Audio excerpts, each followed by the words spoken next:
Praise the lord. దేవునికి స్తోత్రము కలుగునగాక. క్రీస్తునందు దేవుని బిడ్డలారా, ఈ ఉదయకాలం ప్రభు అయిన యేసు క్రీస్తు నామమున మీకు అందరికీ వందనములు తెలియజేస్తున్నాను. నేటి ఉదయకాలపు వాగ్దానము దేవుని పరిశుద్ధ గ్రంథములో నుంచి యెషయా రాసిన ప్రవచన గ్రంథం 26వ అధ్యాయము 12వ వచనాన్ని మనము చదువుకుందాం. యెహోవా, నీవు మాకు సమాధానము స్థిరపరచుదువు, నిజముగా నీవు మా పక్షమున నుండి మా పనులన్నిటినీ సఫలపరచుదువు. ప్రవక్త అయినటువంటి యెషయా తన ప్రవచన గ్రంథములో యూదా దేశములో జనులు ఈ కీర్తన పాడుదురు అనే మాటను జ్ఞాపకం చేస్తూ, యెహోవా, నీవు మాకు సమాధానము స్థిరపరచుదువు అనే మాట తెలియజేస్తున్నాడు. ఉదయకాలము ప్రియ సహోదరి సహోదరుడా, ఉదయకాలము నీ జీవితంలో నీ కుటుంబంలో సమాధానము లేకుండా నీవు ఉన్నావేమో. ఈ రోజున ప్రభు నీ కొరకే ఈ వాగ్దానమును తెలియజేస్తున్నాడు. నీ కొరకే ఈ మాట నాయన మాట్లాడుచున్నాడు. నీకు సమాధానం లేదా? సమాధానం లేకుండా నీవు కృంగిపోతున్నావా? సమాధానం అనుగ్రహించాలని ప్రవాసిస్తున్నాడు. నీవు మాకు సమాధానము స్థిరపరచుదువు. వారి జీవితంలో సమాధానం లేనప్పుడు ప్రభువా, యెహోవా, మమ్మలను సమాధానపరచువాడవు నీవే, మాకు సమాధానం ఇచ్చే దేవుడవు నీవే, సమాధానముతో మమ్మల్ని మా కుటుంబాలను నింపగలిగిన దేవుడవు నీవే ప్రభువా అని వారందరూ కూడా నీవు మాకు సమాధానము స్థిరపరచుదువని వారి జ్ఞాపకము చేస్తూ ప్రభు సన్నిధిలో వారు యెహోవా అని తెలియజేస్తున్నారు. ఎవరైనా ఉన్నారా నీ జీవితంలో సమాధానం ఇచ్చే వ్యక్తి? ఎవరి కొరకు ఎదురు చూస్తున్నావు నీ ఉదయకాలం? సమాధానం నాకు కావాలి, నాకు నా పిల్లలకు సమాధానము కావాలి, నాకు నా భర్తకు సమాధానము కావాలి, నాకు నా భార్యకు సమాధానము కావాలి, నాకు నా యొక్క స్నేహితులకు సమాధానము కావాలి. ఎక్కడ చూచినా అసమాధానముతో నింపబడి ఉన్నాడు. సమాధానం ఇవ్వాలని ప్రవాసిస్తున్నాడు. యెహోవా, నీవు మాత్రమే మాకు సమాధానము స్థిరపరచుదువు అని దేవుని లేఖనాన్ని బట్టి జ్ఞాపకం చేస్తున్నాను. ఉదయకాలం సమాధానం లేకుండా నీ జీవితంలో ఎంతో కాలం నుంచి పడి ఉన్నావేమో. ప్రభు అయిన యేసు క్రీస్తు ప్రభు వారు చెప్పుచున్న మాట, అమ్మా ఇదిగో నీవు సమాధానము గలదానవై పొమ్ము అనే మాట మనము చూస్తున్నాం దైవలేఖనములో. ఆయన సమాధానమునకు కర్త, అందుకొరకే సమాధానం ఇచ్చే దేవుడు, సమాధానం ఇవ్వగలిగిన ప్రభు అని దైవలేఖనాన్ని బట్టి నేను మీకు జ్ఞాపకం చేస్తున్నాను. ఈ రోజున ఈ ఉదయకాలం నీ జీవితంలో, నీ కుటుంబంలో, లేకపోతే నీవు చదువుతున్న చదువులో, నీవు చేస్తున్న ప్రతి స్థలములో అసమాధానం కలిగి జీవిస్తున్నావేమో. ప్రభు ఈ ఉదయకాలం నీ కొరకే ఈ వాగ్దానం మాట్లాడుచున్నాడు. సమాధానం ఇవ్వగలిగిన ప్రభు ఉన్నాడు. ఆయననే నజరేయుడైన యేసు క్రీస్తు ప్రభువారు. ఉదయకాలం సమాధానముతో నింపబడాలని ప్రభు ఆశిస్తున్నాడు.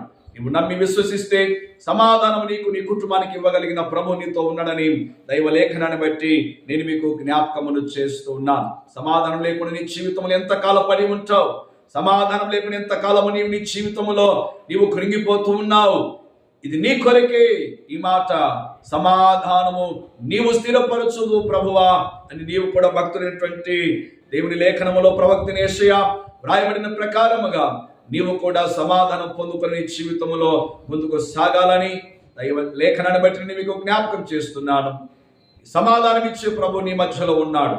సమాధానం ఇచ్చే ప్రభు నీతో ఉన్నాడు. అందుకొరకే యేసుక్రీస్తు ప్రభువారు ఆయన ఈ లోకములో మరణించి తిరిగి లేచిన తర్వాత యూదులకు భయపడి వారందరూ ఒక ఇంటిలో తలుపులు మోసుకొని శిష్యులు ఉండగా వారి మధ్యలోనికి వచ్చి ప్రభు వారితో మాట్లాడిన మాట, ఇదిగో మీకు సమాధానము కలుగునగాక.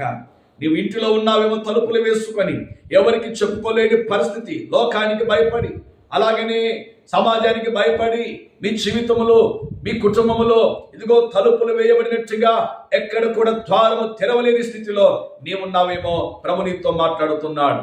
ఇదిగో నీవు 4 గోడల మధ్యన ఉండి అసమాధానముతో నీవు ఉన్నావేమో భయపడుతూ, 4 గోడల మధ్యన ఉండి నీవు అనారోగ్యంతో కృంగిపోతున్నావేమో సమాధానం లేకుండా.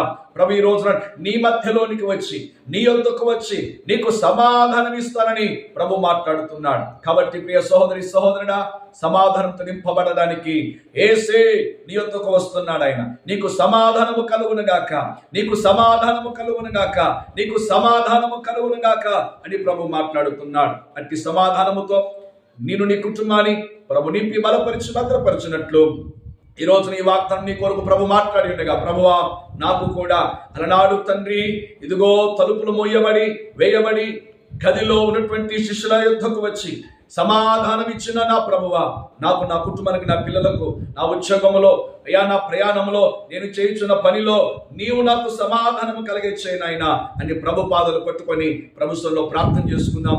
ఈ వాగ్దానం ప్రభు దీవించి నీ జీవితంలో ఆశీర్వదించును గాక. ఆమేన్. ప్రార్థన చేసుకుందాం. ప్రేమ కలిగిన మా ప్రభువా, దయగలిగిన యేసు, కృపామయుడా, సర్వోన్నతుడా, నీకు స్తోత్రములు తండ్రి. అయ్యా యెహోవా, నీవు మాకు సమాధానము స్థిరపరచుదువు అని అలనాడు యూదా దేశంలో జనులు కీర్తన పాడినట్టుగా నా ప్రభువా, అయ్యా తలుపులు వేయబడి తండ్రి వారు భయపడుతూ, యూదులకు భయపడుతూ వారి జీవితంలో అసమాధానంతో ఉన్నప్పుడు వారి యొద్దకు వెళ్ళి సమాధానము కలుగునుగాక అని సెలవిచ్చిన మా ప్రభువా, నేటి దినములు ఎందరైతే ప్రియ సహోదరి సహోదరులు వారి జీవితాలు, వారి కుటుంబంలో అసమాధానముతో నింపబడి ఉన్నారో, యేసు నామములో వారికి సమాధానము కలుగునుగాక. వారి జీవితంలో సమాధానంతో నింపబడి అయ్యా నీవే వారి జీవితంలో అయ్యా సమాధానము కలగచేసి నిత్యము నిస్సలు స్తుతించి ప్రార్థించు కృప వారికి చూపమని కూడా ప్రార్థన చేస్తున్నాను. అయ్యా వారి జీవితంలో ఒకవేళ సమాధానముతో ఉండి కృంగిపోయారేమో, అయ్యా ఆర్థిక ఇబ్బందులతో అయ్యా కృంగిపోతూ సమాధానం లేకుండా కొట్టుమిట్టాడుతూ ఉన్నారేమో, వారందరిని బలపరిచి సమాధానముతో మీరు నింపి నడిపించి ఆశీర్వదించుమని యేసుక్రీస్తు నామమున అడుగుచున్నాము మా పరమ తండ్రి. మన తండ్రి అయిన దేవుని ప్రేమ, రక్షకుడైన యేసుక్రీస్తు వారి కృప, పరిశుద్ధాత్మ యొక్క సన్నిధి సహవాసం ఉదయకాలం సమాధానముతో ప్రభు నిన్ను నీ కుటుంబాన్ని నింపి సదా తోడయుండి నడిపించబడను గాక. ఆమేన్, ఆమేన్, ఆమేన్.